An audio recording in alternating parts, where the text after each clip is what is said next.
Guys, meron akong i-update sa inyo habang tinatanggal ko tong pera dito sa laruan ng aking anak. Ganda ng laruan, ano.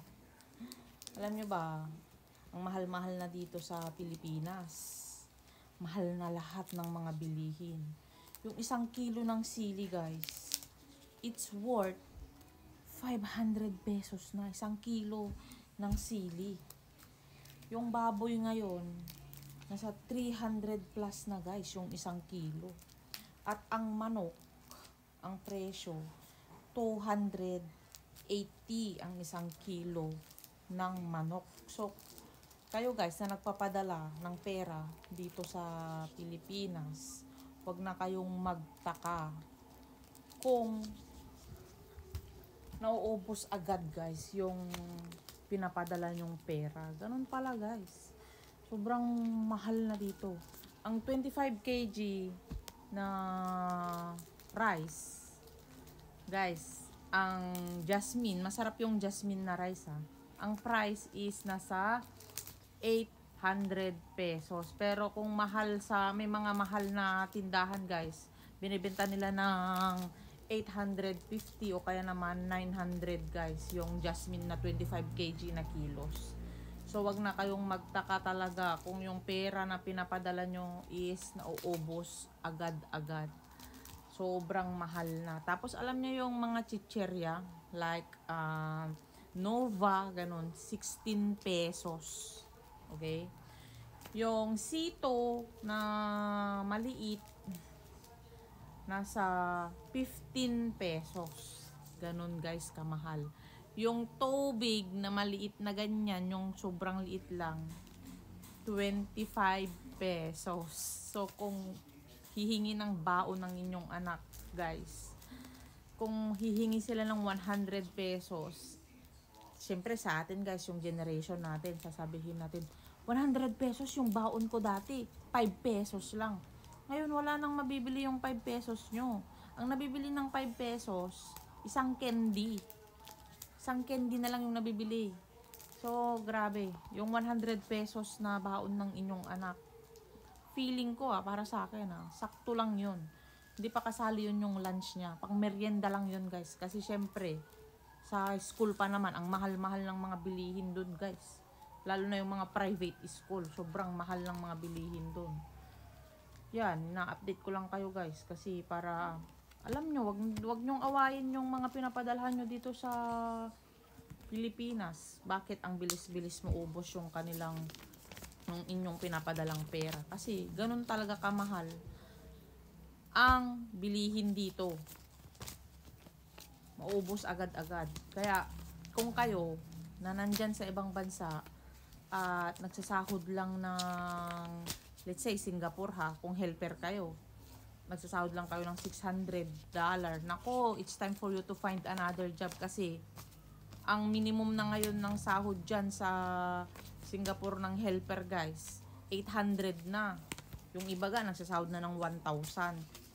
Kung nasa 600 pa lang yung sahod nyo dyan na as a helper, maghanap na kayo ng iba, guys. Para hindi rin kayo mahirapan, hindi rin mahirapan yung pamilya nyo dito sa Pilipinas. Kasi, let's say, 600 lang yung sahod nyo, tapos magkano lang yung mapapadala nyo.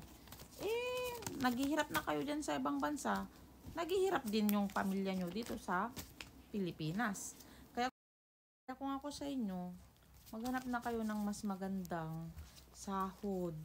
Huwag nyong sayangin ang hirap nyo dyan sa ibang bansa. Kasi marami namang mga employer na naghahanap at maraming mga employer na gustong ibigay na mataas na sahod. At sa mga hindi naman helper, kagaya sa retail, okay? Sa retail, yung mga sales lady dyan sa Singapore, ang sahod na ngayon is nasa espas 4,500 minimum.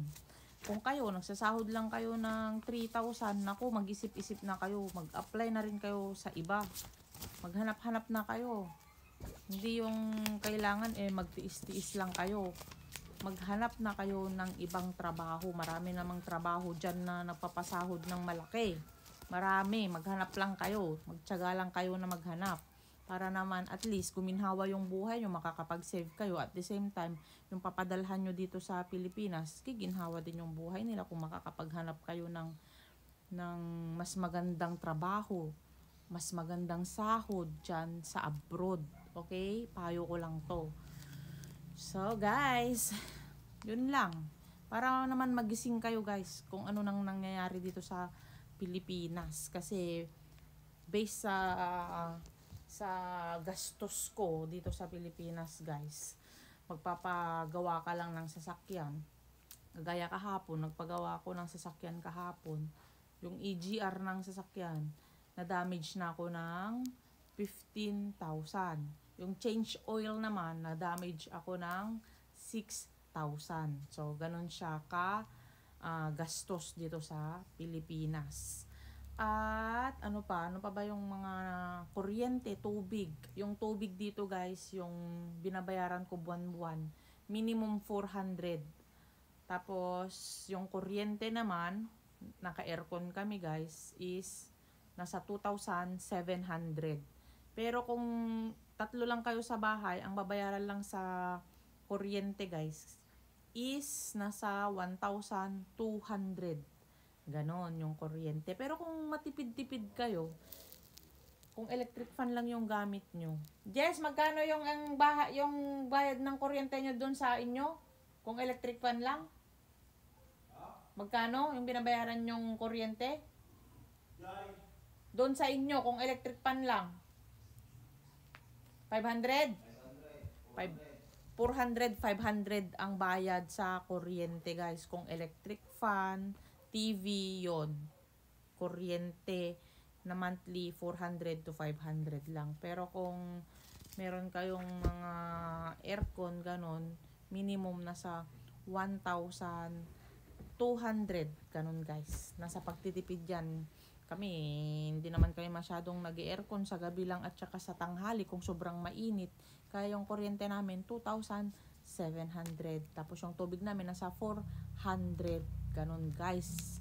Okay, so mas maganda na rin kung sasabihin nyo sa pamilya nyo, bigyan nyo sila ng puhunan para mag-business. So, pwede silang magbenta ng rice. Kagaya ko guys, yung ginagawa ko is meron akong rice for sale, tsaka LPG for installment, ganun, para lang makover yung kuryente at tsaka tubig. So, doon nang gagaling yung pambayad ko ng tubig, pambayad ko ng kuryente sa rice for sale at saka LPG for installment. At yung iba kasi yung rice for sale natin guys, medyo malaki-laki din yung kinikita. Doon na rin kami kumukuha ng pambili namin ng araw-araw na pagkain. So, kung ako sa inyo, bigyan nyo ng puhunan yung pamilya nyo dito sa Pilipinas. Kasya na yung 10,000 na puhunan guys sa rice for sale. 10,000, kayang-kaya na yan. Pwede na yung palaguhin ng kamag-anak nyo dito sa Pilipinas. I-cover nyo na lang yung guys, yung 10,000. Kayang-kaya nyong ibigay yan. Sabihin nyo, ito 10,000 na to, puhunan mo para sa rice for sale. So, ang gagawin ng kamag-anak nyo guys is pwede nilang pahulugan. So, let's say, bibilhin nila yung rice doon sa market ng 800, ibenta nila sa mga kapitbahay nyo ng 850, o kaya pwede nilang ipahulugan ng 1,000, edi may kita silang 200 kung hulugan, 1 month to pay. Dapat siguraduhin lang nila na magaling magbayad ang kapitbahay guys, para yung 200 na kita nyo monthly, let's say nakapag 5 kayo na hulugan, 5 sa kapitbahay, edi may 1,000 na kayo nakita guys sa isang buwan. Edi gastusin din nila yon, pambayad ng tubig o kaya kuryente. Hindi nyo na po problemahin pa yung pambayad ng tubig at kuryente. Sa LPG naman, since tumatawag lang naman sa LPG guys, pwede rin kayong magpahulugan ng LPG. Dagdagan nyo na din ng 200 para let's say makasampu kayo na customer sa isang buwan, meron na kayong 2,000. So, total na kita doon, sa sinabi ko lang na yun, is 3,000 monthly. May pang-cover na kayo ng tubig at saka kuryente. So, guys, sa mga OFW dyan, bigyan nyo ng puunan ang inyong pamilya dito sa Pilipinas. Sa susunod